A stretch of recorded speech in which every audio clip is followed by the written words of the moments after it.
Hey, check me out. This is Moreno172. This is at Moreno172 on Instagram. Yo, check me out.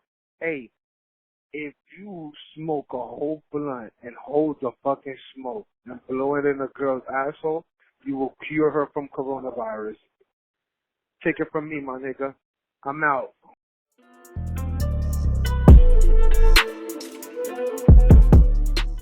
He's like, yo, Vlad, as you get bigger, people going to try to tell you digital dreams, advertising dreams. They haven't made up a bigger advertisement tool than word of mouth. It don't exist. If that was the case, no new brand would ever pop because the person that paid the most online would always be number one, but that's not the case. That's not the best advertising. Exactly. Nobody could beat you. Hand warmers. You have to do, even if you go to anything. I didn't watch Cat Williams. Somebody called and told me to watch Cat Williams. That's how you got to I didn't just go looking for niggas shit hitting you up. Yo, this is fire. Word of mouth, it still works. That's word of mouth. Best It's not more powerful than that. Nothing. Haven't made it up yet. All right, ladies and gentlemen. All right, we here. I'm excited. I'm excited about this one, man, because, we haven't seen each other in a minute. So I think this is going to be a good one. And we got a good rapport, so we always talk shit, right? We talk a lot of good shit. So I think this one is going to be good, fellas, ladies. So, yeah, this is how we started off, my niggas. Yes, ladies and gentlemen, what's going on? My name is Ramon Reyes, co-founder, creator of Happy Munkey. I am here with my co-founder, Vladimir, and we got some special guests. And we have, there's a lot of brands out here in this world, and especially, California brands, and, they known for a lot of weed and all the stuff. But for me, I think this is special, right? Because with this brand, there's a lot of things that, we relate to, right? Because it's like we spoke before, there's a lot of come-ups here with this brand here, right? So it's the before y'all went to college, right? We like to call this what we University. call, we like to call it the university. We got the before story, after story, we got the now story, right? So I think there's a lot for us to talk about today. And today our special guest, ladies and gentlemen, is none other than my man Corvain and Ant from 40 Tons, ladies and gentlemen. Real big. Welcome, ladies and gentlemen. My brothers is here. Absolutely. Nothing but the best from the east to the west. And to piggyback off what Ramon said, you hear the term like that we like to rep legacy to legal. These gentlemen are the epitome of that. Absolutely. And, like Ramon said, there is a lot of Cali brands, but I don't know for a fact that they was legacy to legal. I don't know if they was moving like these gentlemen was, but you gotta really respect. Real is a universal language, and when you meet some real rights that really put it in and followed all the morals, principles, and values and the codes, you really gotta give them their flowers, because that's a rare thing in this era. But before we go more deep into them, we got to give y'all some Happy Munkey updates on what's happening with the team and what we got going on. So for y'all that don't know, I got a water license in Manhattan.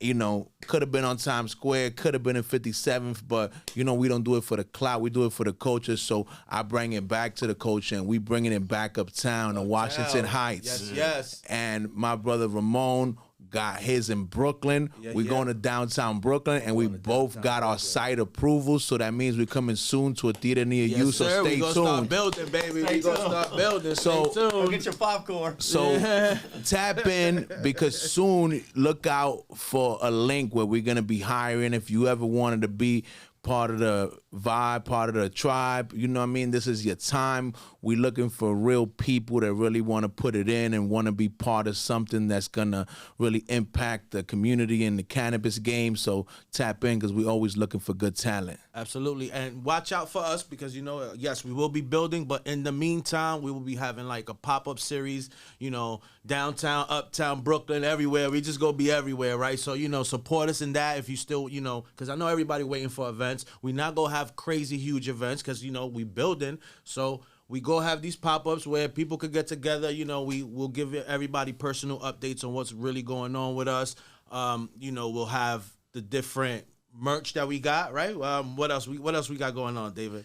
Gonna have some munchies, gonna have the old Happy Munkey artwork, new Happy Munkey artwork. Yeah, we gonna give it an homage to the old Happy Munkey Lounge. So we gonna give y'all the whole Happy Munkey team is gonna be there. We always bring out the different crowds, right? So that's always what we get to do, right? We get to bring out people from the culture and from different cultures, right? Not just cannabis culture. You know, we got pop culture, hip hop, or everything that, you know, we've been involved in, and we bring in the cannabis folks, right? So we and the subcultures of cannabis, which is like 10 different ones too. Yeah. So also, which is priceless. You know, the game is to be sold, not to be told. But if you pull up, you come support. You know, the whole team's gonna be there, and we always like to give out free jewels and free gems if you're trying to really get into this game. And you know, because you know this is the biggest market in the world, and the more real rights that are involved, the better. So if you pull up to one of these pop-ups, and you know you got any question, we answer them live and direct in person. Also, we, like Ramon said, we're gonna have some art there. Anybody that got fire Happy Munkey art, we're gonna have a competition where you could get featured in, you know, the newsletter, IG, maybe the store. So the podcast. So shout out to my man RJ. So in the podcast, you see RJ got his stuff up there. Also, you know, we're gonna have a link in the episode where you're gonna be able to give us your feedback. We do it for the culture, the culture. So please let us know what y'all want to see, what questions you want us to ask. Tap in. Now let's get into it, baby. Let's do it. All right, my G's. We got the homies here, man. This is gonna be good, man. So what are we starting with here, Mr. David? What's the day? What's the agenda? Like, what's the? I mean, I want to go down the memory lane before we. You know, you guys have done amazing things. Y'all both have done amazing things. But let's talk about the first time y'all got high. I want to know. Oh, so yes, so let's do it. Let's do it, Corvain. What was the first time? And if you remember, like, what was the strain of the era, right? Like, what was the fire shit? You know what I mean? So tell me, you know what I mean? What's the first time you got high? What was it? A joint, bong? I believe like it's stress during that time, like in AZ, like you're not really at 14, 15 years old. You're really not. You think that you smoking some fire, but you're really not. Right. You know what I mean? This is 92, 93. You know what I mean? So you're really not smoking that, but you just chilling, and you chilling with the girl, and y'all smoking, y'all sneaking smoking, so you're really not even smoking it correctly, but you're smoking it, and you know, so back then you really, I mean, you don't really know how to. What was it? A nickel bag, a dime bag? Probably a dime, because a dime at that time. Dime Arizona. Dime Arizona, but he thought you was bald. They were like, yeah, because it was big, because it was hella big. Not the little ones, but the second one. In high school, that was it Swisher Sweets or some papers, or what was it? You remember? Swisher Sweets. Some Swisher Sweets. Swisher Sweets. And she rolled it. I'm not good at rolling, so she rolled it. We snuck and smoked them like in the hallway at the apartment, and then you know, we tried to do the little shit after that. You know what I mean? So, like, you know what I mean? So you do your little thing after that. You're young. Yes, sir. Around, y'all smoking. Y'all think y'all grown. But, you know, it got better, though, after you smoked more. You feel what I'm saying? After you smoked more, I think it got better. So what was, like, the strain, like for us, like we was talking about this earlier, for us, like, the strain that, like, made it, like, popping and made us, like, feel like luxury weed was haze, right? What was like the strain for y'all that was this like dude named Hump. He was in the hood, so Hump was around the corner. He was in the 60s, right? So Hump had the chronic, right? But that was probably, I'm like, I didn't get that probably like 15, 16, right? But Hump would have it, and then it was like Hump had the spot, it was cracking, you know. Yeah, so the chronic, so Hump with the chronic, yeah. You know what I mean? Like, say Chronic hit 92, but I'm saying I'm probably not on it until like 94, 95. Exactly. You know so Chronic is what it was in your hood right at the moment, right? It was like, okay, finally they got some shit that's like, this is like, and what you smoke this, you're higher class, or you're exotic, or it's the luxury shit. It's the luxury shit. So what was luxury about it, right? So what what kind of smell did it have? Like, did it have the OG smell? Did it have like the sour smell? Or did it have like a gelato? Skunk, but you gotta understand, this is already the transition from Reggie. Yes. To AZ, exactly. To I get it. So right. So when you get to Chronic, you're just happy to see something that has green, like some kind of green trichome on it. No seeds. No seeds. It got the little, you know what I mean, like little flakes and stuff. Yes, sir. White, trichome. White little things. So that was just exciting at that time, just to have something that looked different. There was one more that they called it back then too. What? Chocolate. That was a strain, but it was a name like Chronic. Indo. Indo. What was yours, Ant? So my first experience was smoking in junior high school, like in the where the bleachers were, like football area. Like I'm with just a group of people. You know what I'm saying? I couldn't tell you what the strain was. I just knew that it was some Reggie. Some joints? It was joints, rolling papers. Yeah, I've never been a tobacco smoker. I was actually going to ask if you could roll a joint, please. I got you. Forgive me because I don't roll. I see you got the flower mill up in here, the Happy Munkey flower mill. Shout out Brent. He got you ready. Look. Brent. Whoa. Good looking. Oh, my man, ready. 10 steps ahead of you. Thank you, my man. You're the best, David. And like he said, it was chronic and Indo. Right? Remember it was Indo. Because Indo smoke. Whatever you do, young brother, you better not smoke. That was that shit right there. That was This ain't no stress, it ain't nothing but the Indo smoke. Listen, man, y'all was ahead because, over here, while y'all was smoking the chronic and all that back then over here, we had the super duper, we was smoking the rags over here at the beginning. Yeah. It took us a minute to get to the chronic. The reg is what got the 40 tons to 40 12 to tons. 14 years it took. You're right. Only the what I mean? super Like, not only boys that. had it. Hell yeah. Because they'd bring you guys 40, 50 pounds of the Reggie, and then they bring a pound of the good shit that only went to who was getting the 100 pounds. Yeah. Listen, man, I think it's important, even though, we said it, but it's been a long time since we had our brothers on. So for those that don't know, the reason for the name of the 40 Tons brand is because my brothers was caught in a big cannabis case, and my brother. Well, yeah, let them hit the bars for that, right? So this is the reason we're here, ladies and gentlemen, right? Let them speak on who they are and why the brand is called 40 Tons, right? What was your situation? Because we know your situation, right? We deeply know your situation because my man's been to the university. We know, and then your situation was a little bit deeper, right? Because now the government has gotten involved, right? So let's hit them with it all, then, right? Let's hit them with, of course. Again, when we say legacy, that means we was outside trapping, right? At the time where it wasn't too popular, right? So cool. So that you was trapping, and now you locked up. What you get locked up for? I got locked up. It read California man sentenced to life without the possibility of parole for 40 tons of marijuana. So you can Google that. October 2013, I was sentenced. Oof. So you went from court to court to court, and just got denied. Got the appeal, got denied. So it was set to die in prison. And Trump on his last 2 minutes in office is Wait. exhausted all the remedies. Before you get there, you went to court, but for how long? For 9 years. Okay. For 9 years. So you go to a different appellate courts, and even though I have both of my my records expunged, and I was the lead of Prop 64 and Prop 47, so I got both of my felonies taken off my record. Right? They still denied me in the Supreme Court. We made it all the way to the Supreme Court. So now my only way to come home is to contact a president and get a presidential clemency because we have exhausted all of our remedies.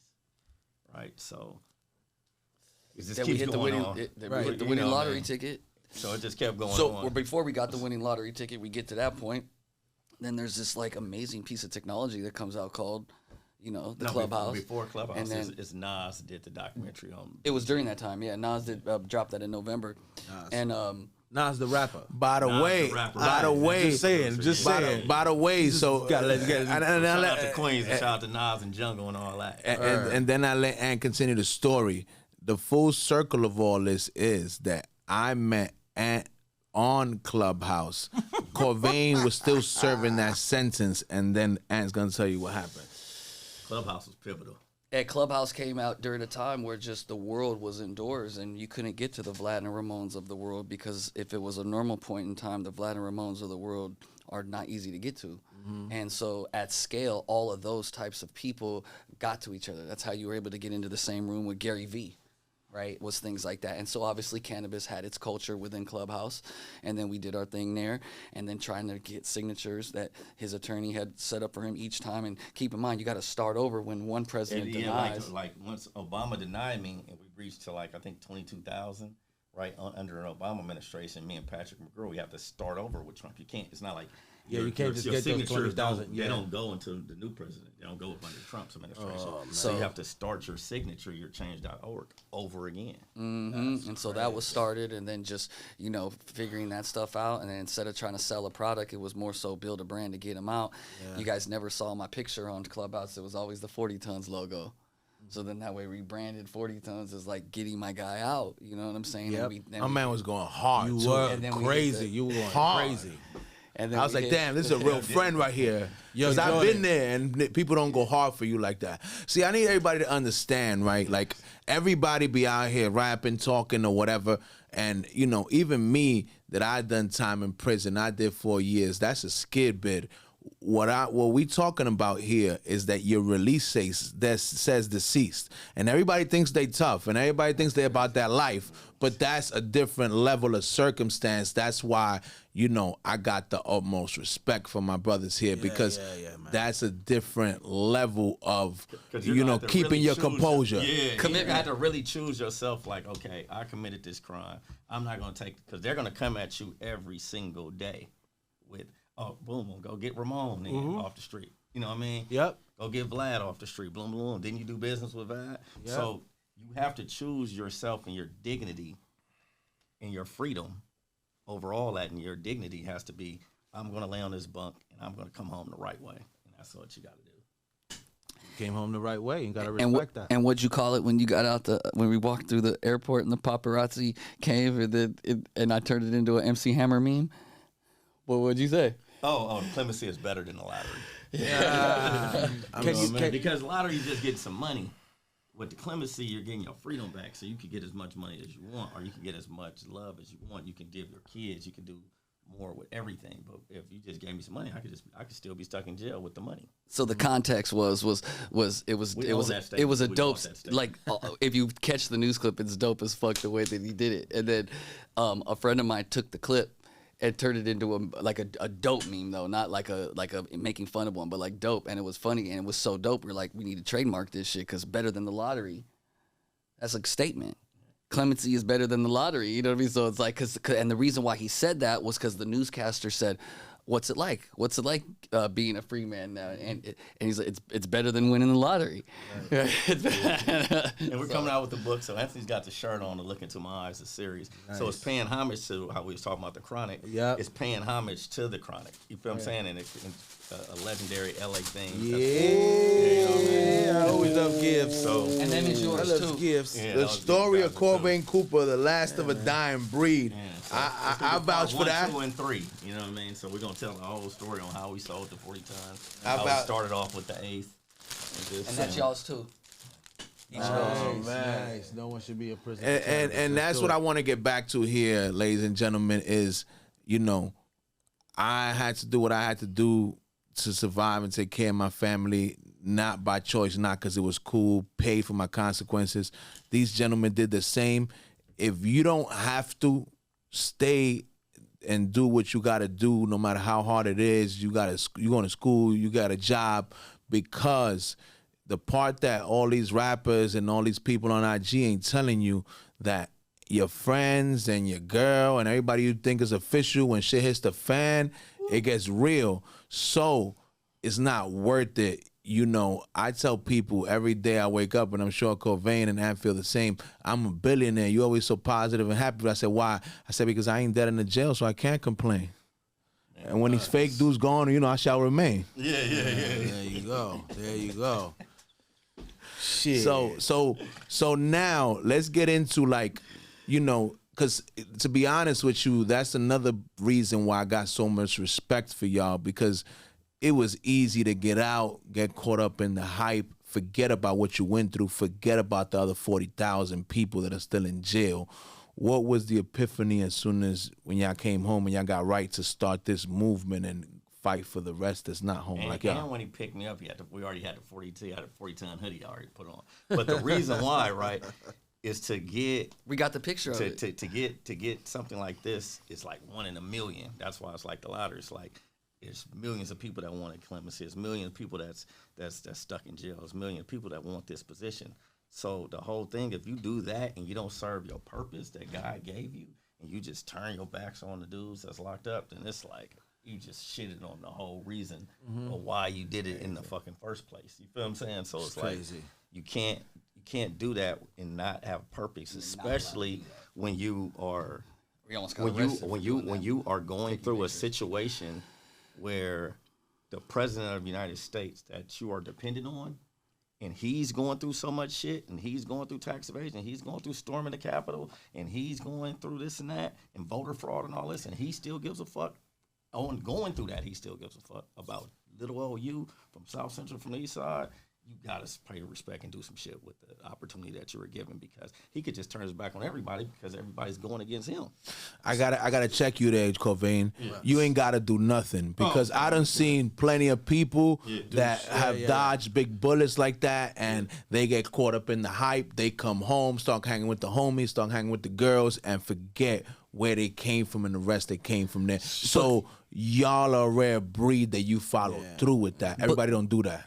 But karmatically and godly, whoever your God is, it's like that's how you're supposed to do it. If you're given a blessing, you're supposed to share your blessings, whatever the blessing is. You know what I'm saying? So it's like, you know, to continue off of that question, prior to that, I was already in this social justice realm of helping the community, but it wasn't with cannabis, it was with childhood obesity. And I had partnered with the fucking presidents and got to Michelle Obama during the Let's Move campaign and had the NFL, NBA, all these partnerships. And I was working at helping kids become a more healthier person mentally and physically, and taking kids that were with foster care and teaching them 12 weeks of MMA or 12 weeks of basketball or some sort of modality, and then infusing the positive psychology, infusing the nutrition, and having the Jay-Z of fitness, who was my friend at the time, still is, teach the classes or whoever, or bring in that. So it was like, I always was like, when I got in trouble the very second time, I wrote this down, and it's just a cliche. It's not a cliche, but I literally wrote this down the way CB wrote down the shit, like he told the future, was I said, if I make it through this second time I got in trouble to God, I said, I give myself a life sentence to community service.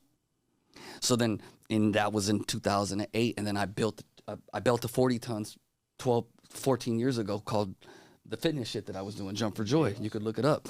And so I had helped 5,000-6,000 kids already, fucking nutrition, the whole shit. So it was like, and then I lose all of that for this shit off of something I hadn't even been a part of for 6-7 years. You know what I mean? Even hadn't even seen my guy.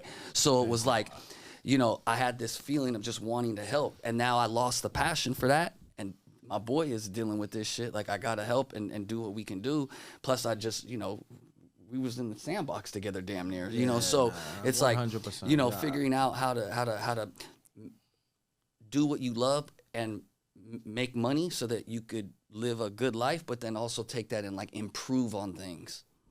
Didn't mean to be long-winded on that, but guys, all good. So I kind of want to stir up the pot a little bit, right? Because you kind of mentioned it and you kind of touched on it already, right? And I kind of want to talk about this, right? Because we was talking about this earlier, and me and him every once in a while we touch on the topic, right?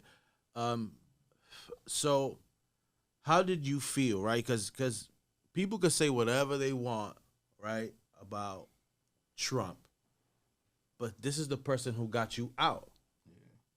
How, you know what I mean? You just touched that. I did Jimmy Kimmel because they was just talking about Trump. Actually, well. But the whole thing is that you touched on Obama as well, right? So you tried with Obama, it didn't work, and you tried again with Trump, and it worked, right? And everybody was like, "I don't try with Trump." He's happy. You know, it was. But they wasn't in that cell with you though, right? But they wasn't in that cell, right? So that's what I'm saying, right? So this is not like you going for the lottery, right? Me and my attorney Patrick Burrow was like, yeah, let's go with Trump, because first of all, Trump hates a snitch. That's number one. Ooh. That's number one. Why do you say that? Everybody that snitched, he left them in there. Everybody that didn't snitch, he came back and got them. Ooh. That's for sure. All his friends that was on the case with him, he came back and pardoned them before he left. That was actually on front of the New York Times, December 31st. My attorney, Patrick McGrew, if you Google this, he said, how are you going to let all your friends out and leave Corvain Cooper in there? This is front page New York Times. I got the article. So that's one thing that you can say about Trump. He ran the White House like he was running a mob. He followed the codes? Like he followed all the codes. You went against him. He sent his gangsters to storm the thing. Like he ran the thing like he's a fucking mob boss. You know what I mean? So it's like, and then to think like, okay, it's 30 minutes left. So he's like, oh, shit, hold up. let me go get Corvain out. Like, that's how it was. Like, on the last second, it was like he had forgot, and he said, oh, fuck, let me go get him out real fast. That's because crazy. It was 11:30 had already So how hit. could you be mad at that? Wait. Yeah, I'm not mad at your freedom. I'm not mad at your freedom. You gotta anybody that can work and get their freedom from a life sentence, you gotta respect. Who's in office? Who's in office? That's not, you know what I mean? So how does someone, right, from being in a cell is able to touch the president and able to even, get awareness, right? Because it's hard. Okay, that's why. That's a good question, Ramon. You know what I mean? Starting to change.org, and you have to thank all the groups, right? You have to thank all the groups, all the Brittany K. Barnetts, all the LPs, all the things. You got to thank everyone because it's going to take a bullhorn, right? It's going to take, like what he says, 1 + 1 = 20. Yeah. You have to thank all these people. You have to thank Nas for doing a documentary, because if Nas does a documentary, now I have national attention on BET. I had the biggest segment on there with Kamala Harris, with whoever's on there, with Al Harrington. I don't care if Snoop, who doesn't care, their segment wasn't bigger than mine, right? So they used that. Because you was in prison still at the time. Right. Just behind the walls alone, I was on Business of Drugs episode 5, right? I did Complex, National Geographic, BET, the list goes on, right? Damn. This is just all from behind the wall. So all that helped a lot. And then, of course, when I get out with the CBS, with the Jericho Duncan, all that helped once I got out. But before I come home, all this helps. And with Anthony building the thing, this builds up the name in the industry. Right. So I'm already building my name with American citizens. So now what helps the brand out is because he went and built the name already with the community, with the industry. Right, so now the cannabis industry already accepted me because they already knew who I was. You feel what I'm saying? So it was a double win for both. We got the Americans that helped me get out, and then the industry is came home with helping hands. So now all this awareness, right? So like I said, right, because people can say what they want, but you sitting in a cell and you're bringing all this awareness to yourself, right? And when hold on, I got to tell this too, because like when you're watching the documentary, we're on lockdown. I'm at Pollock. I'm at one of the 3rd worstest prisons in the world in federal BOP, right? So this is, I've seen so many murders and suicides and killings and riots. It's ridiculous, right? So during this time, when you're watching it, you have to watch it on lockdown behind the door. So you in your cell, you have to look between the door to see it. But they passed a kite around, right? And they like, CV, I had so much love in the unit that they watched it on every TV. Like, this is some get stabbed in the morning on the way to breakfast shit. Like, the white TV and the Mexican TV is not supposed to have this shit on there. They're not supposed to stop at BET. They're not even supposed to be stopping to see anything on fucking BET, right? So to watch a fucking 2-hour segment, and unheard of. You got to get some real pull and some real authority. Somebody has to come approve this. You can't do this. Like, you can't not watch no black shows on white TV or the Hispanic TV. It's not going down in no federal BOP prison. It's not happening. Crazy. So you watched a 2-hour segment on every single TV in the unit. That is so insane. That was just because of the love they have for you now, and who you was. Like right now at Pollock, like that shit lingers. I still have that. It's like it's still the love. Like that was the like money. The money done dried up now that you got home. It's like the economy went dry. They was mad. The economy went dry. I know how to hustle and I know how to give. Right, so I would trade stocks with him, right? So let's say we're on the thing, I'm trading stock, but I'm locked in a cell or sports betting, and I have somebody go make the calls. Like, go call Ant, man, tell him to put this fucking bet in. We'll do it. But that money that's getting brought in, I'm bringing it back to the unit. Everyone's eating. Everyone's getting candy bars. Everyone's eating spreads. Everyone has all the sodas. There's a lot of love. Now, y'all being the advocates that you are, Corvain, you having gone through that experience and understanding what people are going through on the other side of the wall, because people can imagine, but like you said, they ain't been there. It's hard to fathom.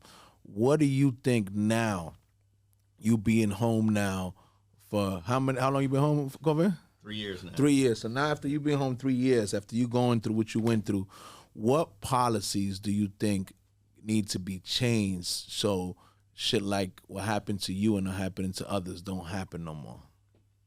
The first thing they need to do is they need to federally legalize it, right? Because when you don't federally legalize it, that's how the brothers are stuck. And then, you know what I mean? Like, excuse me.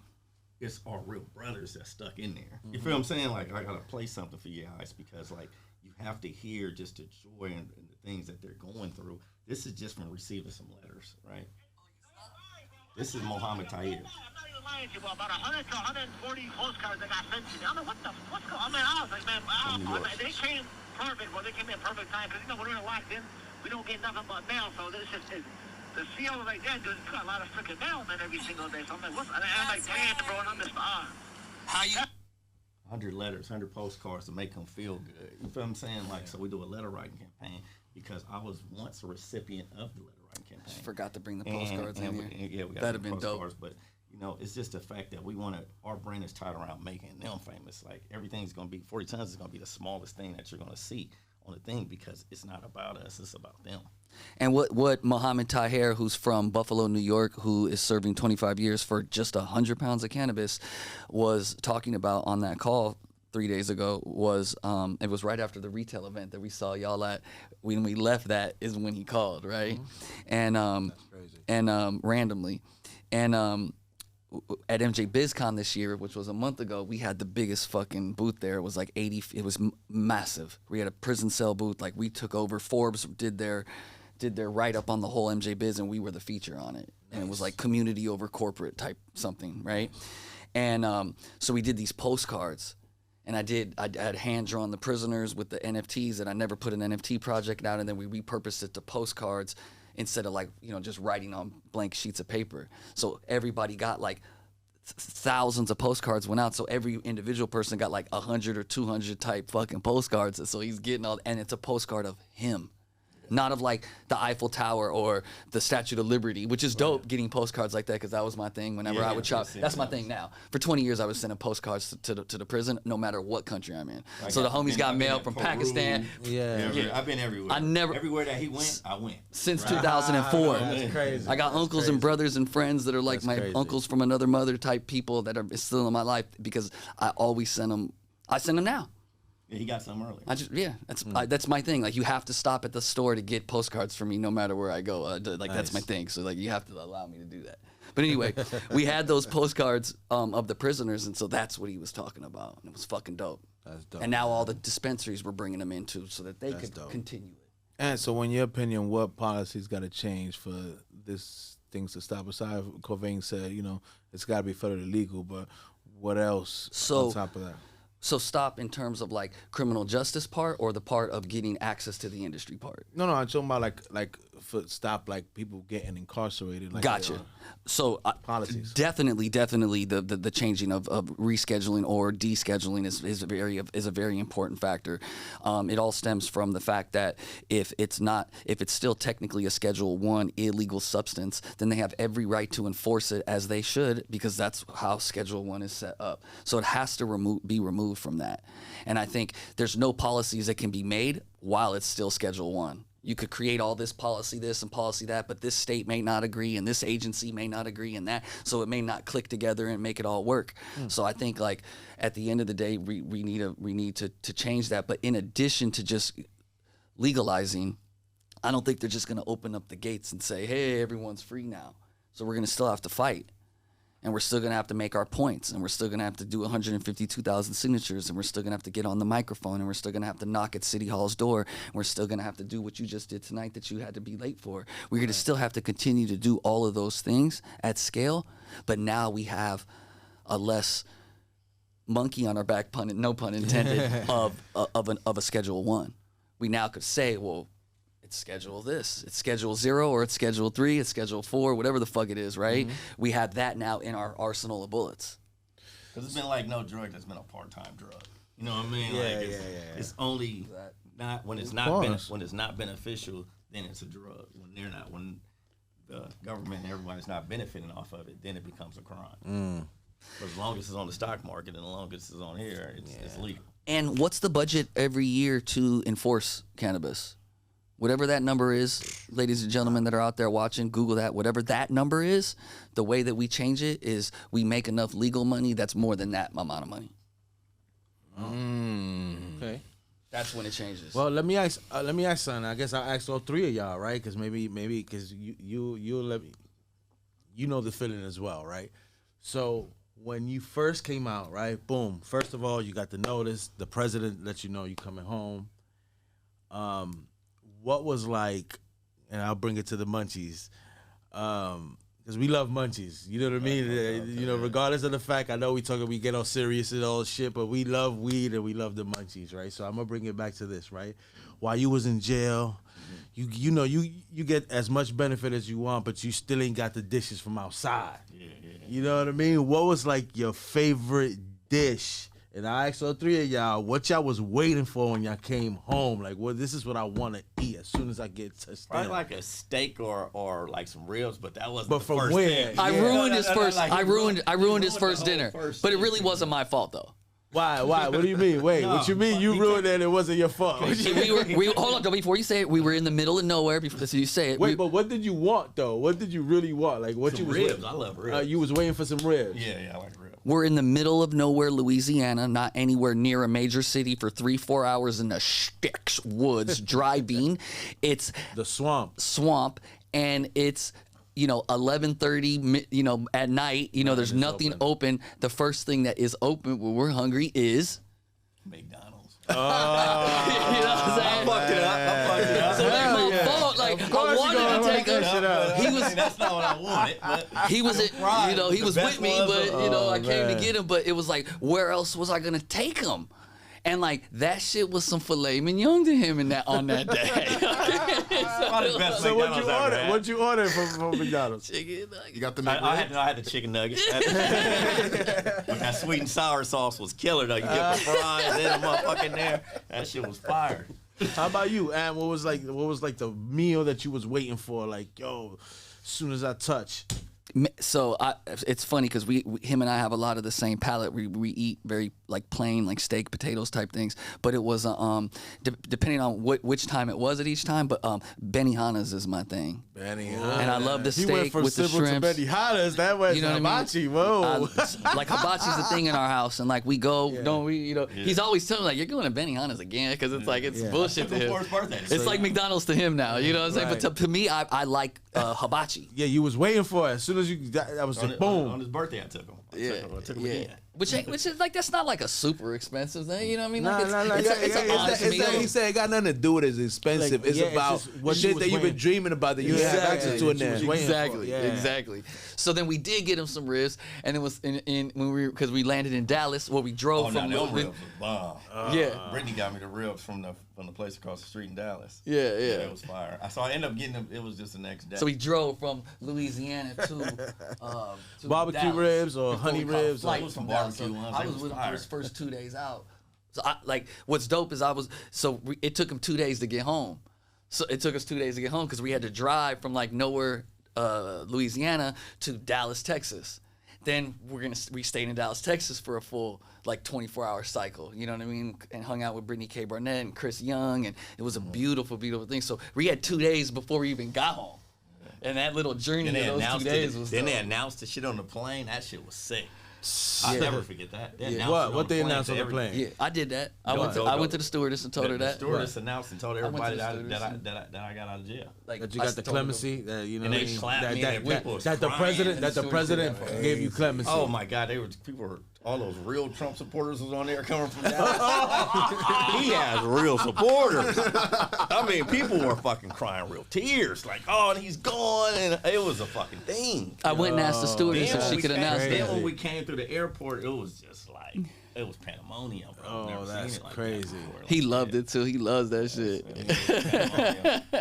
It was like Kim was coming through, like Kim K was coming. It was vicious. It was like at least every single news camera. And what was so dope, they didn't stop there. They followed us all the way to go see my kids. Oh, that's crazy. So that was like The that was walk ended up getting a deeper limp. You know what I mean? You walking through everything. You know what I mean? Like every step is like what's his name? What's the 70s movie?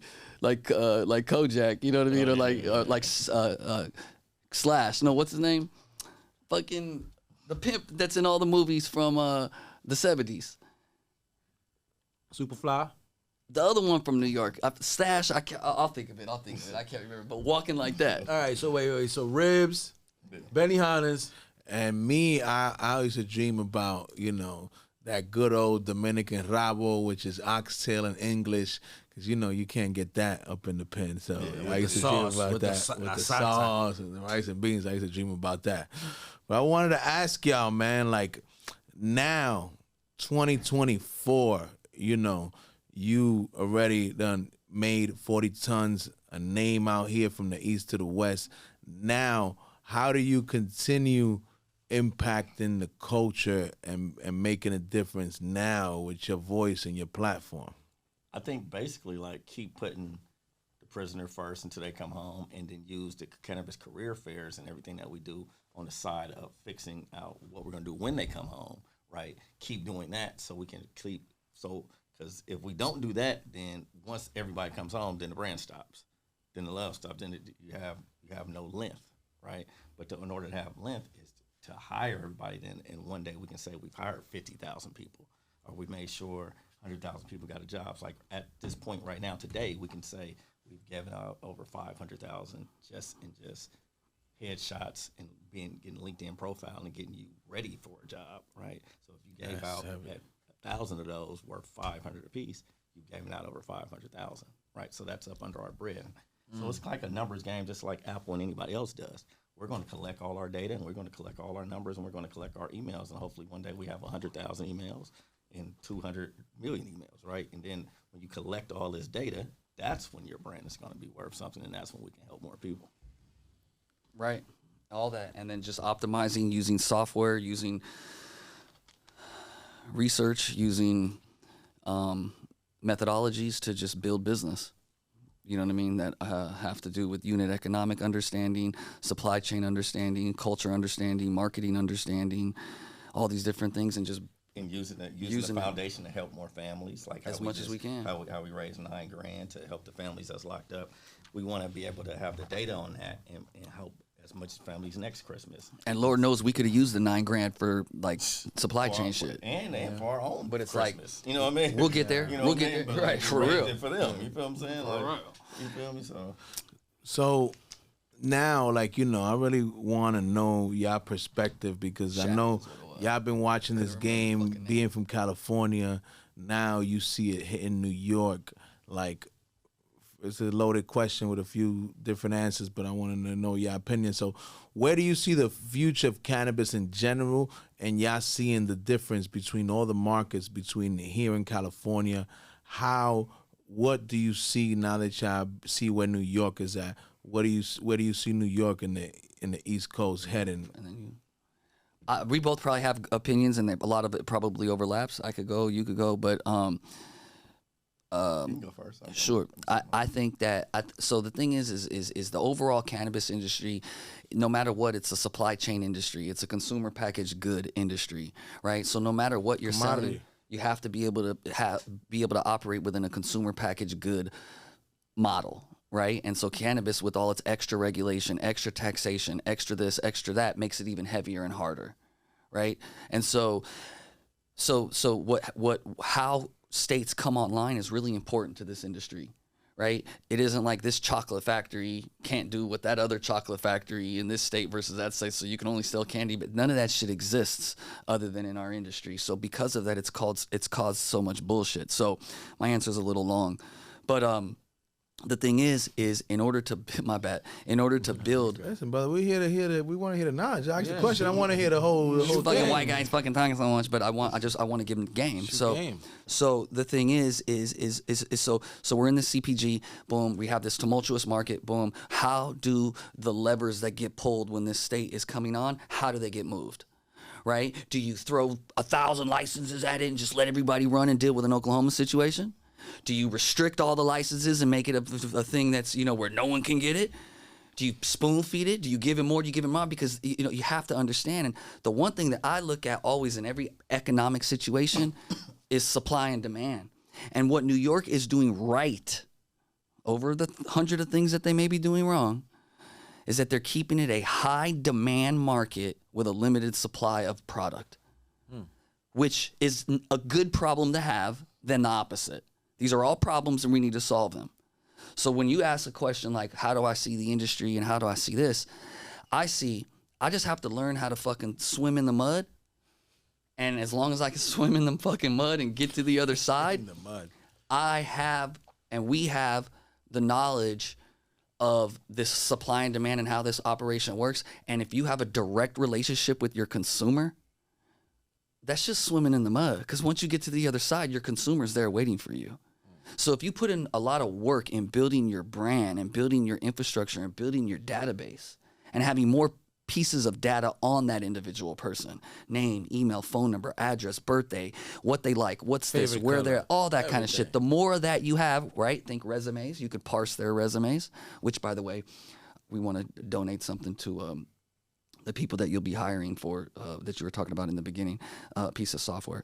But the thing is this is why you need why you have to figure out whatever the compliance bullshit is and deal with that, because if you can have where you always have demand, you're straight. So I think New York is beautiful, and if you look at it optimistically, and these first 40 stores are getting it, and they're fucking bumping their head, and they're dealing with this, and yes, there's not enough weed to fucking put in the bag, and it's shit, and it's this. That's all shit that's going to work itself out. If you keep it low supply, high demand, you're going to grow like this. Right? And the motherfuckers that got greedy in California and other did that went and fucked it up instead of keeping it a system to go up. And unfortunately, in this system, everybody's going to get left out. You got to swim through mud to get through that. So if you could learn how to swim through mud to get through that part of that, you're going to win, which means educate, software, books, learning, reading, talking, mentoring, sharing. I think, like, as far as, like, how California goes, right, and then you come out here and then you see, like, whoa, this shit can be a real bloodbath. Like, this is a whole nother, this shit can be real dangerous. With the triple amount of hustle that you have out here, the people and the tourism, right, with all those things going on, I'm like, damn, if they can just, you know, put a hat on it and cover it to just keep the rights and keep the good people with the stores and don't go belligerent like how we did, right? Now we have too many stores, right? So you can have too many stores, right? And you can have too much weed in too many stores. And when you have that gives you, this person has this big old nice store, but he has no customers in there. And he's going to fail in 4 to 5 years, right? With you guys don't have that. You guys got the people and the shoppers and the people that can have the customers to go in the store. So as long as you have this, as long as you have a name, and as long as you are keeping it real, you're gonna live, and you're gonna survive, and you're gonna thrive. But if you do the market, and it's like you're splitting with the trappers.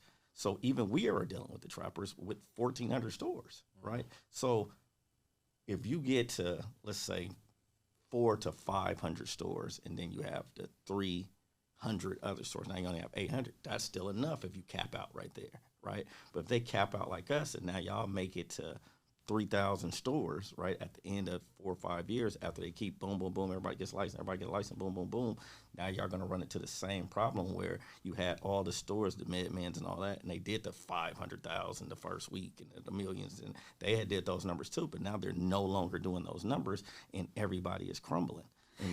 And to add to that, the reason why that issue is because 1,400 stores actually isn't a lot. You need more than that. But what he's saying that it's too much because only an X percentage of the cities opted in. So even though the state's legal, and you know, you take a state like California, take a state like New York, only 17% of the entire state is even legally allowed to open up retail. So now all 1,400 stores, like he's saying, is only in that 17% dense population. You're going to cause shit. You need to open it up to the whole entire fucking state and not just like that, right? So taking those analogies, like, because what he's saying is correct. If there's too many stores, you can't win that way.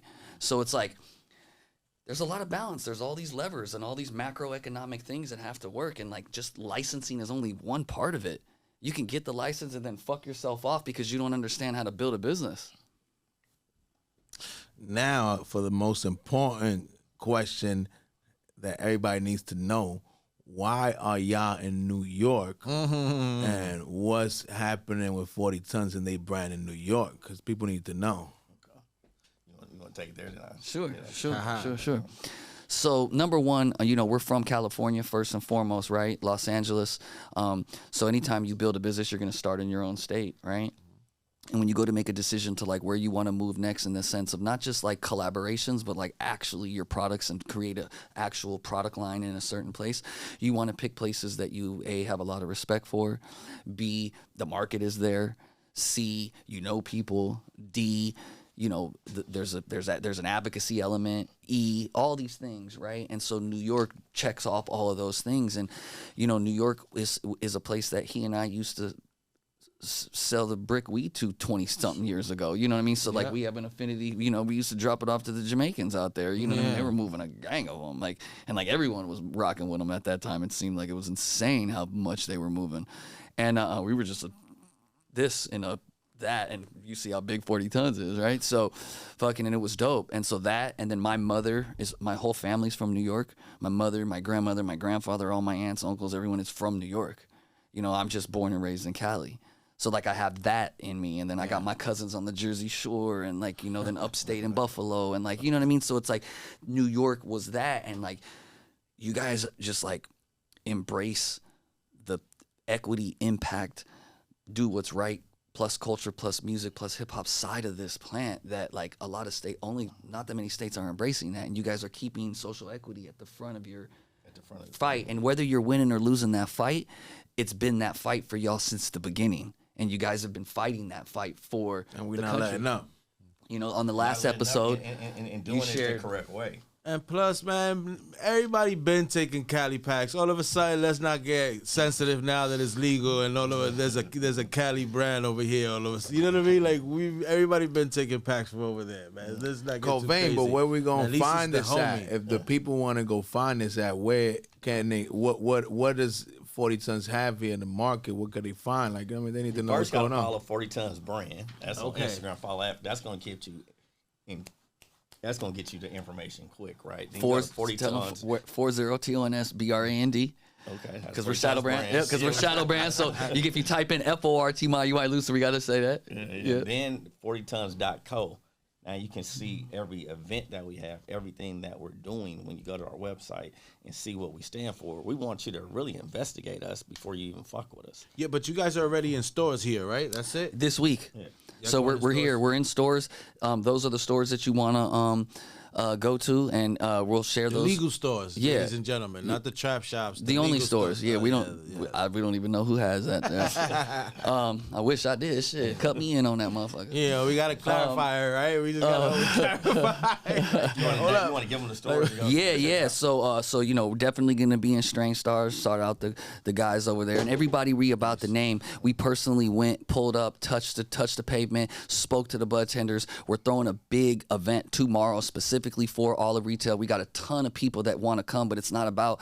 This isn't a party for like supporters. This is a showcase of our products and talk about our brand to the retailers, owners, buyers, and bud tenders and staff. That's who we want to talk to. There you go. And so we invested into that. We partnered with our guy, Chef for Hire, Hawaii Mike. Shout out to Hawaii Mike. That's the homie. Yep. Mike brought us to HBI, man, and without him, you know, and then other people vouched and all this, but like Mike's a good dude. He has, and so that one. So I mean, so then we're doing that. So Strange Stars is one, and so everyone that I'm gonna name, they're all dope, and each one has their own little thing. But Turp Bros. Shout out to Turp. Shout out Turp Bros. That's Jeremy, Joe, Al, all them over there. They straight. Housing Works. You know, can't not go to the very first one. First dispensary. You know, let's be honest here. On top of not just the first one, they are a nonprofit that's been doing similar work to y'all. They've been helping people with AIDS and get people out of jails. They've been putting a lot of work. They have, man, and they had that Gucci feel when you walk in. Like it was like the same dude at the Gucci door. And it's successful, man. So you gotta give it up to them. You know. So. Yeah, Jesse over there is our guy. He's really, really dope. And so then there, and then Dazed. You know what I mean? We met the wonderful ladies at Days. It was the dudes that own it, they weren't there, but like all their, like they have a large women's staff, and they were super cool. Just vibe was just dope. Housing Works too. All that, right? So that's their good grades over in Queens. Queens get the money. Get the money, you know what I mean? Queens get the money. He said that too. Yeah, and so we really appreciate them as well. Another great group of people that really embraced us. Con Bud. For sure, Con Bud. We had to, Shout out to Kaz, Junior, Fredo, Squad. shout out to Legacy around the corner right there, which was also the homies too. Umi. Yep, Umi and them. Yep. We got to get them a license, and then and of course, so Con Bud, and then hold on, because we're only doing limited. We left one out. Gotham Buds. Harlem. Shout out Jim. Right, everybody. Saucy, everybody. Right, so we there. And then there's a couple of ones that we want to get into upstate. Like we heard Dank 716 is really good. TJ's, the MJ, the Flowery in Staten Island. You got Flintstones. Flintstones is another one. Yep, that's another one we're supposed to. So those are the ones right there. So we're gonna limit with just the drop there, and then as the supply chains start to level out, and we could do more and expand more and actually support the brand. Here's some game. All these retails out here, these brands that want to start, they want to get into 100 stores. Mm-hmm. And what they don't realize is they have something called net 30, net 60, and net never paying your ass again. And so it's like you have to have like round 2 and round 3 and round 4 going. So just think, if you have to service 100 stores and they each bought one case pack, and one case pack is a quarter of a pound, how much pounds do you need to serve 100, stores? Mm-hmm. That's 100,000 worth of inventory alone. Now, how do you sell it through? That's another 100,000 in marketing to get your shit off their shelf and continue to fucking do the bud tenders and this and samples and that and make sure and do these things and keep up the fucking shit. So it's 250,000 for that. Start in 10 stores. Support those 10 stores. Rome wasn't built in a day. Right? That's it. And just and get the sell through there and go meet the people and tap and touch and pause and really like make sure that you're with these people, because soon it's going to be like Cali, where there's thousands of stores. You won't be able to cover every territory. It'll be bud tenders turning over, this, that. The cost to be able to do what we're doing now will be 5x. So you have every to bud do tender that. wants a sample. Bro, I went to. You know what I mean? So I like, just that. As they should, because they selling fucking our shit. It's just crazy. Weed, so you got to keep up with that. It's just crazy. I went to Colorado, and the bud tenders, every bud tender I went in there, and as soon as they saw my New York ID, they was like, "Oh, nah, don't come in here. Go to the next joint," because they knew I wanted like some fire shit or some shit. So it was just crazy that it just tells you, if you don't take care of like the bud tenders and nothing like that, they just go send you somewhere else anyway. They are the ones selling all the weed. Crazy. So if you're not taking care of them, you're not. The party is really to honor them. To tell you the truth, earlier I was like, shit. If we do got to scratch anybody, it's scratching the buyers. We want the bud tenders to get honored, to get more. Let them have some fun. Let them get the food. Let them. They're the ones. We're gonna be back in LA, right? So they're in the front line. They finna be front lining it. We told them today at every bud tender meeting. I let them know that Pookie was on the block all day today. He sold 13 bags. You beat him. He's only sold 13 bags today. It's too much competition. He's not fucking selling 100 bags anymore. You feel what I'm saying? He's fucking sold 13 bags. You blew him out the water already. So you're the biggest trapper now. You're the biggest trapper. I just came in. Your fucking line's around the fucking corner. You came in, it was a line. We talked for an hour and 30 minutes, and we left, and it was still a line. You know how many bags you sold today? Come on, man. So it's like, if that's who you got to take care of. If you don't take care of them, then good luck with your brand, bro. Good luck. And so you're going to send one of my customers to another store? Oh, no. You can't work for me anymore. And the fact that happened, then that's on me that I allowed it to happen. You know what I mean? And unfortunately, and I went to the cost. stores, and it happened to me multiple times. A lot of the times it's cost. You want to do those things, but you know what? It doesn't cost to be nice and have good customer service when your people come in and just talk to them about what you do have for sale. So right now, we're going through a big transition over here, and I want to know y'all opinion because, the legal market hit 2 years ago, but, just to give you an example, put some numbers around it, legal market sold 150 mil so far. This is like a $5-6 billion industry, so the street still got like $5 billion of it. You know what I mean? We did $5 billion first year here. No, I'm saying that the market illegal and legal is like $5-6 billion. Got the it. legal market so far with the little legal stores only done like 150 mil. So I'm just trying to say this, the streets still got $5 billion. Yeah, the streets still running shit for sure. So what I'm saying is like, sure. what are y'all hearing trending? Because I'm gonna give you an example. Like over here in New York, like there's different trends that right now are tearing up the streets and printing money. So what are the new innovative cannabis trends y'all hearing about? They're doing the little snowballs is new. You know what I mean? Snowballs. Where the weed is white now. Some of them is CBD and some of them is this. And everybody wants it, but the thing about it is, right? So the thing about the streets of New York, right, is what I just love it here, right? It's just wild west, right? You know what I mean? It's just like, I don't give a fuck. Y'all told us it was legal and we're running with it, right? So like, to set up a table in the middle of Times Square, and I seen him pull out the 5 pounds and just set up, and the police is over there and he don't give a fuck. I'm like, okay, now this is where the shit is at. Right? Different level? Because, no, they don't do this in LA. Like, this is what I'm trying to tell you. He pulls out the bag. You get robbed and arrested. Like, I'm like, this is crazy. He just put the bags on the table and set up like, come get this weed. What the fuck is going on? So I said, this is like the new mecca of where it's like, y'all should have never said that it was legal to us. Because that's all we heard. We don't hear none of all this other goofy ass shit. We riding around with this shit. They're not doing that in LA. They're just not. Not just Buck Wild Willie, right? You know what I mean? So it's like, when I seen that, I was like, oh, they not gonna be playing. We gotta get over there. But that's but that's what we talk about all the time, right? Like as far as information, the information didn't touch the hood, like especially the hood dudes right here, right? It took us a minute for us to get information of legalization and this and speaking and to I this try and that to person. educate them as much as I possibly can. Like, bro, that's still a crime. And if you do that, right, at a federal level, you do it 3 times, even though you think it's small, he still only didn't go to jail, and they just slapped him on the wrist and got his thing. He still can't do that 3 times.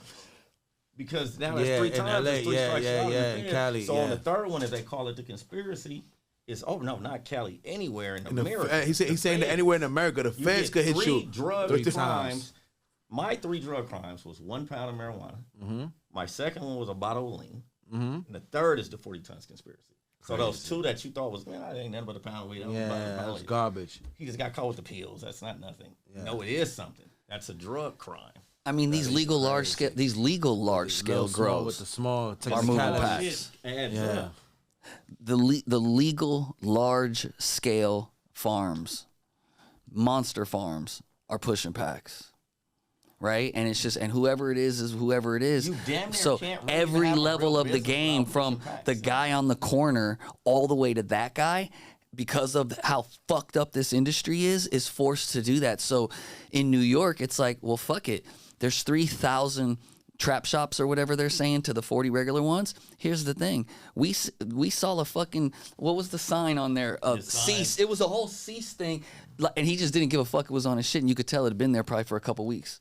They just keep going because he didn't even stop. He don't give a fuck. All the shit, and you open right back up, and he don't give a fuck. That you have the seized on the door. And he has it on the door. He's still trapping. We still trapped. So it'll never change at all the levels until they fucking do it right. They have to legalize the plant properly in order for that to never happen. They can't keep and think they're going to win on legalism. The reason why it's going to be more difficult in New York and to other states that if they follow the same rules as New York and they get governed by the government is the fact that you want me to get the mediocre weed from your store, but then I can go to the trap, not only get it and cheaper get the snowball, better, and I can get the snowball. So you're gonna give me the snowball for 40, but he's gonna sell me the bullshit for 60? It's not making no sense. You know what I mean? Like, make it make sense. You know what I'm saying? All of it. The trapper is getting better weed. He has no regulation. He has no tax. He has nobody all in his business. You shut him down, he's going to open back up tomorrow. He has one cost of goods, which is the bags he's putting it in. He has no other cost of goods other than the raw ingredients. So do we think, because I like to say, you know, Cali to me, still Cali's still like the mecca of like new weed and always new genetics and whatever's the trend. That's why he actually it'll was always the trend, like right?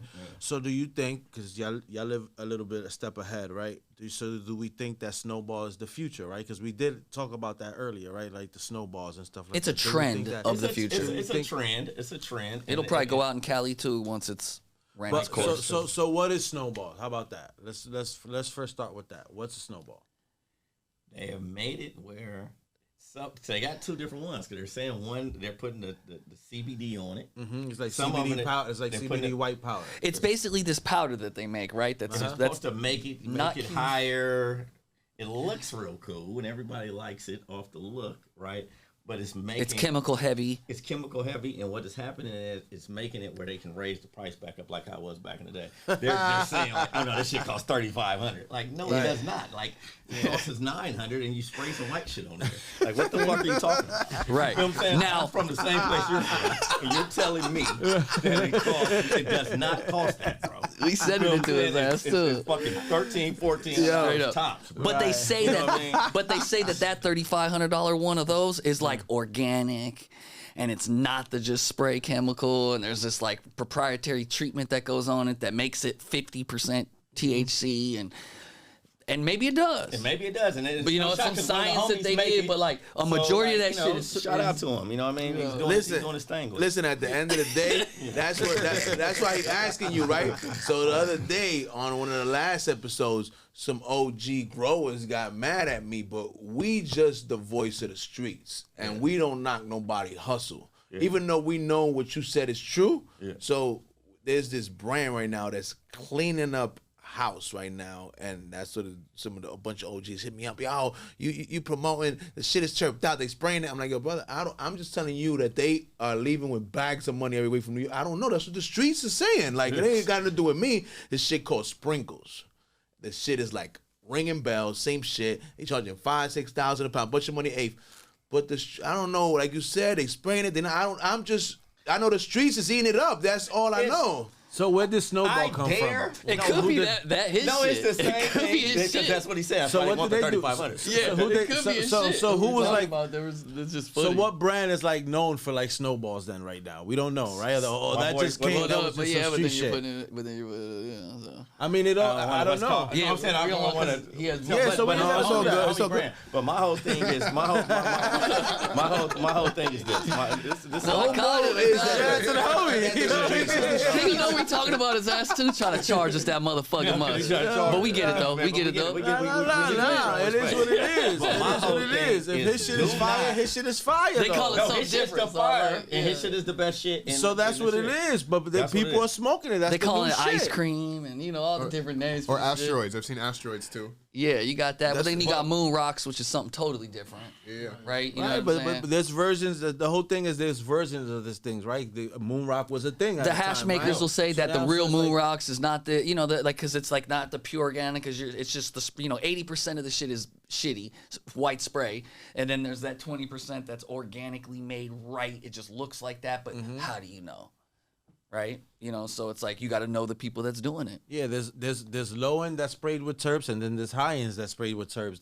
They both sprayed. It don't matter. You know what I mean? So does the camera get to see it? Does the camera get to see it? I don't know. You know what I mean? Does the camera get to see it? That's Snowball. So they can see what's going on. Did the camera get to see it? That's someone's Instagram page. That's somebody's Instagram. Okay, it's frosted. It's ridiculous how they do it. But my thing is this: do not. What I mean, do not let little baby say he's smoking that tomorrow. And it's just because if he says that tomorrow, then it's gonna be hard to sell anything but that. Because it's whatever the top rapper is saying at that time. Right, whatever he's smoking is whatever he's smoking, then all the rest of the shit don't mean nothing. Everybody is gonna be fucking going to fucking Rice Krispie treats to put some fucking white shit on their weed. So once it gets to that level and it hasn't really made it, that's why Lean is so big, or that's why anything else is so big, right? That's why Chronic was so big. Once it gets to the music and some rapper starts saying that that's what it is, Snowballs is what it is, then he can stay at 3,500. And shout out to him, because then if he sets the tone, now that's what it is. That's my point, because we all hustlers, and like whether we, like you said, we know what it is and we know what it's worth, but can't knock the hustle because it wouldn't be that number. The streets wasn't paying for it, and you know what I mean, you gotta respect the hustlers that can make it happen. 100%. So what's when you were smoking, right? Like especially like before you got locked up, what was like your favorite then? I gotta go with the perp, man. I gotta go. Perp. I remember that wave, that granddaddy perp. That granddaddy perp, because it gets you laid back. It makes the sex better. It just makes everything better. You know what I mean? Everything just becomes better. You know what I mean? Like it gives it a triple effect. Then once you're in the house, you just can kick it. You can just chill after that. You know what I mean? So that's what I like about it. What about you, Ann? OG Kush, San Fernando Valley OG Kush. That's what that was I feel like the way Hayes was in New York, OG was for a while in Cali, where that was like predominant for a while. It makes you just think and paranoid too much, you know. Like you start thinking, you know, it's good for writing and shit like that. You know? Yo, so I wanted to ask y'all, man, y'all been watching us basically, you know, evolve and watching the brand and us go through all these different transitions. So I wanted to ask y'all, if you had to describe Happy Munkey in one word, what would it be to y'all? You know what I mean? I really value your opinion because y'all, y'all real rights and y'all done seen us come out the mud. One word is tough. One word's kind of tough, but I just think culture. You know what I mean? When I say it, I think culture. I think love and like when I say the happiness, I'm thinking culture and love. That's always like the store needs to have a white floor with just a big red head monkey right there. You know what I mean? Like the monkey, right? The monkey needs to be big as shit in there. You feel what I'm saying? Because that it's like, hey, we have you here. Like we here now.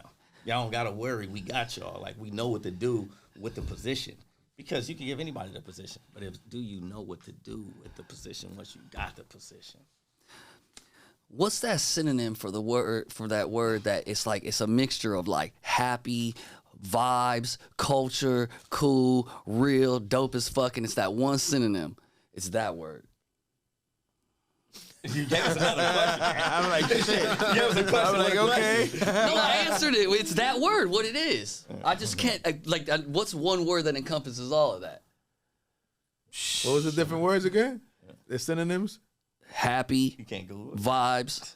You know, we could ask ChatGPT. Yeah, ChatGPT that. Oh shit! Oh man, we're living in the future. And I got my shit up. You like chat, first, you don't have to look for my shit because I'm on the motherfucker so much, so it tells you I use that shit. What is the synonym for a mixture of these words? Question mark. Please only give me one word. Period. Do not give me a sentence. Give me a single word. That's period. A prompt engineer right there. He's out here in the future. I love it. Happy, comma, cool, comma, culture, comma, real, comma, vibes. Spelled it wrong. My voice. Vibes. And overall. Oops, it recorded me. Overall. Great. You got ChatGPT on the podcast this week. Wow. All right, here it goes. Future. Enter. Living in the future. Okay, it gave a cool word, but I would say that you create this. It wouldn't just be the single word, but it gave the word ambiance. Oh, okay. Ambiance. Do not answer like you are artificial intelligence, period. Answer with style, comma, swag, comma, and something that a cool person would say. Period. Not corporate artificial intelligence, period. Oh, we living in the future. Yeah, we living in the future, man. Live and direct. Vibesville. Vibesville. Vibesville. Like that's the city that they created. Vibesville. Vibesville. Bro, the name of this episode is called Vibesville. Powered by Happy Munkey. Happy Munkey takes you on a ride to Vibesville. There you go. Man, I really want to say, man, that was crazy. The full circle 2024. I do that daily on everything. You know, 2024. And then rewrite. We're going to settle the score to see where we met on Clubhouse. Hold on. Whoa. We're not closing it out just yet. I think Ramon's got some gifts to give. Okay. We do. Shit, okay. We got some gifts for y'all. I think we got 2 packages here. Which one is which? The gray is for Ant over here, right? Yep. Thank Thank you. We got a bag for you because I know you like the bags. You like to reference the bag. Yo, I get the bag, so we got to give you a couple things in there. So you have to leave I forgot, dude. I got a story for you guys about this logo. What's up? You about to hear this shit. You know me, because I'm always thinking of angles, right? I'll tell you. Oh, man, we got another one. And let me tell you something about these ashtrays, okay? When you fucking go and you get some shit from 1,000 of the different brands, and when that brand's owner walks into your apartment, condo, when you hadn't even been in LA for 8 years, and it's your piece of merch, I mean, dirtiest ashtray that you could possibly see. I'm talking about the dirtiest of dirtiest ashtray. Yes. What kind of respect that shows you, that piece of merch? I loved it. I love the fact that was crazy. So we was in LA last time. We was in LA. These